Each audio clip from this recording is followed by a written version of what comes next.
Recently, I participated in a pro tryout with my friend Alberto Martinez and was frankly shocked by one issue. Not one player, and there were over 50 top college players in attendance, hit correctly, and especially on both the inner and the outer third of the plate. At every level, everybody hits the ball in the middle of the plate. The problem is that the higher up you play, the pitchers don't throw it there unless they make a mistake. Look at the great hitters today. Pujols and Cabrera especially come to mind, and you will see that they do a few things very well.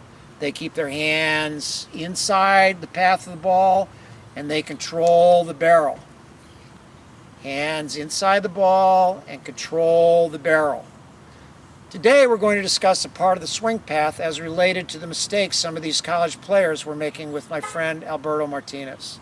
Today we are in Bridgeport, Connecticut, and we're with not only my good friend but actually a business partner, Alberto Martinez. As you know, Alberto is the head of player development for the Bluefish.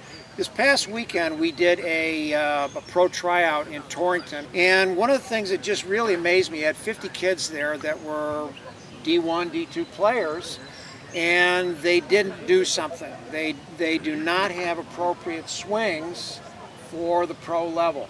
Basically, it's reflected a lot in going to the opposite field. A lot of these kids are up here, and they don't transfer to this position, then pivot and get flat. What inevitably happens is that they're here and they get some kind of shoulder movement or drop. And here's the bottom line: at that outside pitch, this is the bat angle, not this. Specifically show that transfer down to here, and then what the bat head's got to do. Well, when you're here, a lot of the kids, they were dropping here early, so by the time they got to contact, the barrel was below the hands. So therefore, now they're under the ball, and they have no power. There's no power here. Now, if I'm able to keep my go there barrel, again? Let me show that. See this? There's See no this? Now power just here. change the position here. Now see? Now I'm here. See that? Now I can push See that ball out to the opposite field. A lot of them that happens too also, they are used to letting the bottom hand go. So they get here and they start letting it go early. So now once this hand is not pushing the ball or pushing the barrel, my barrel starts dragging. It starts getting under the ball. And therefore, I'm going to get a lot of fly balls that way. If I'm able to keep my top hand strong through the zone, and keep the barrel my barrel is going to stay ball. on top of the ball. My barrel is going to stay with me, and I'm going to be able to stay on top of that ball and drive that ball to the opposite field with power. And when I finish, what I'm looking for is I want to see that hitter with that top hand here, and this arm, making sure that he got through, and this arm short. Most hitters want to do this. They get long with the bottom, with this bottom arm, and they get under. That's why they find themselves hitting a little pop to right field. Two words that you said there that are phenomenally correct, and nobody verbalized these kids. It's a push. It's not a swing. It's, Willie was talking about this week, it's catch and then push. Now see this? This is straight lines. My shoulders and my hips rotate and throw my hands out. Okay? And that swing path ends here. It doesn't end here. You don't. It's not a release here. It's here. Also, one thing, what doesn't allow the player to hit the ball well to the opposite field, it starts with their back foot. A lot of players are taught to take a stride, start spinning your back foot.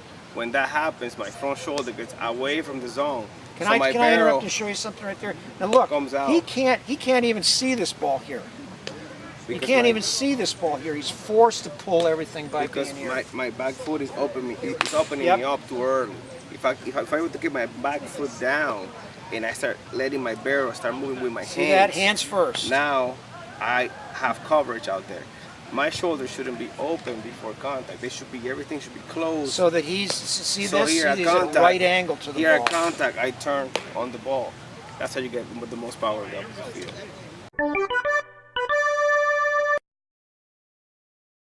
For those of you who are not familiar, you're going to see us using a couple of bat products, one of which is TL, Tucci Lumber. Right here in Connecticut. Pete is a friend of mine, and I'm not saying this because he's my friend. These are great bats. One of the best, consistently well-balanced bats I've ever seen. I've used every brand imaginable that I can think of, and this is an incredibly well-balanced bat. From a a heavy barrel, thin handle, to something that's a little more evenly distributed like this, they're all incredibly well balanced. Great bats.